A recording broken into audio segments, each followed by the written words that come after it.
सुप्रभात विद्यार्थीगण। आज हम हिंदी के अंतर्गत कहानी लेखन लेंगे। कहानी लिखते समय हमें किन किन बातों का ध्यान रखना चाहिए, सर्वप्रथम हम वो देखेंगे। रूपरेखा यानी स्ट्रक्चर। कहानी लिखने के पहले प्रश्न पत्र में दी गई पूरी रूपरेखा को हमें कम से कम 2-3 बार पढ़ लेना चाहिए, क्योंकि रूपरेखा के आधार पर ही हम कहानी लिखने के लिए हमें कहा जाता है। रूपरेखा को ध्यानपूर्वक पढ़ने से पूरी कहानी हमें बहुत अच्छे से समझ में आ जाती है कि कहानी क्या है। विद्यार्थी को तय कर लेना चाहिए कि वह अपनी ओर से कहाँ कितना रंग भर सकता है, यानी उस कहानी में क्या क्या लिख सकता है वो विद्यार्थी को तय कर लेना चाहिए। अपनी कल्पना का कितना उपयोग कर सकता है, उसे संकेत का कितना विस्तार करना चाहिए, यानी वो कहानी अपनी कल्पना के आधार पर उसे लिखनी है और उसकी सहायता के लिए संकेत दिया जाता है और संकेत के आधार पर वो कहानी लिखेगा। कहानी के प्रत्येक संकेत पर केवल एक एक वाक्य लिख देने से कहानी नहीं बनती। वर्णन, विस्तार, वार्तालाप की त्रिवेणी कहानी में नया रंग भर देती है। यानी कहानी में खाली संकेत दिए हुए उसके आधार पर सिर्फ एक एक पंक्तियाँ या एक एक लाइन ही लिख देने से कहानी नहीं बनती। उसमें वर्णन, विस्तार, वार्तालाप, ये तीनों चीज़ें होनी चाहिए। देखो वर्णन, पहला, कहानी में स्थान, घटना, पात्र या दृश्य का वर्णन करना चाहिए।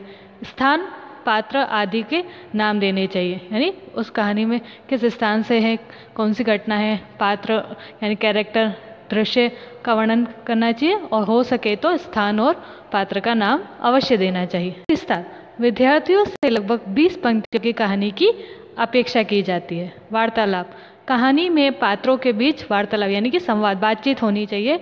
वह संवाद बड़े स्वाभाविक, छोटे और स्पष्ट होने चाहिए। कहानी भूतकाल में लिखनी चाहिए। पात्रों के संवाद वर्तमान तथा भविष्यकाल में भी हो सकते हैं। रूपरेखा में दिए गए किसी संकेत को छोड़ना नहीं चाहिए। रूपरेखा के संकेतों का क्रमशः लेना चाहिए, अर्थात उन्हें उलट पुलट न किया जाए। यानी रूपरेखा में जो संकेत है उसमें से किसी कोई संकेत को छोड़ना नहीं चाहिए, तो कहानी अधूरी सी लगेगी। दूसरा, वह संकेत कैसे होने चाहिए, क्रम वाइज होने चाहिए, यानी सीक्वेंस में होने चाहिए। परिच्छेदों में विभाजन यानी कि पैराग्राफ में विभाजन होनी चाहिए। जैसे पूरी कहानी को एक ही परिच्छेद में लिखना ठीक नहीं है। कहानी में कम से कम 3 परिच्छेद होने चाहिए, यानी पूरी कहानी को एक ही परिच्छेद में नहीं लिखना चाहिए, यानी एक ही पैराग्राफ में नहीं, कम से कम 3 पैराग्राफ होने चाहिए। संकेत के महत्व के अनुसार परिच्छेद का विस्तार होना चाहिए। भाषा शैली, कहानी की भाषा एकदम सरल, स्वाभाविक, प्रवाही होनी चाहिए। व्याकरण की दृष्टि में भाषा में क्या होनी चाहिए, एकदम शुद्धता होनी चाहिए। वर्तनी, विराम चिन्ह का उचित प्रयोग होना चाहिए, यानी कि भाषा एकदम सरल, स्पष्ट होनी चाहिए। वर्तनी में कोई गलती नहीं होनी चाहिए तथा विराम चिन्ह का सही प्रयोग होना चाहिए। मुहावरे और कहावतों का प्रयोग भी हम कहानी में कर सकते हैं। प्रारंभ और अंत, कहानी का प्रारंभ और अंत दोनों के साथ होना चाहिए। संक्षेप, रोचक और भावपूर्ण होना चाहिए। शीर्षक, कहानी का शीर्षक कथा वस्तु से संबंधित, यानी कि जो कथा वस्तु से उससे ही संबंधित होना चाहिए। कैसा होना चाहिए, छोटा सा होना चाहिए, आकर्षक और सूचक होना चाहिए। शीर्षक देते समय निम्नलिखित बातों का हमें ध्यान रखना चाहिए। कहानी का मुख्य संदेश, जैसे फुफकारो लेकिन काटो मत। कहानी का मुख्य प्रसंग या पात्र, जैसे लालच का फल, सच्ची माँ।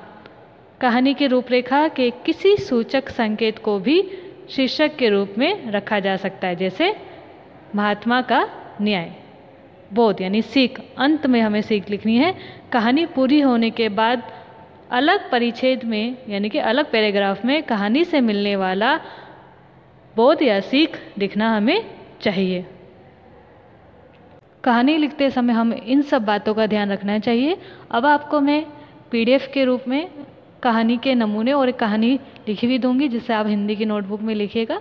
इसके बाद एक कहानी आपको गृह कार्य के रूप में दी जाएगी, जो संकेतों के आधार पर आपको लिखनी है हिंदी की नोटबुक में ही।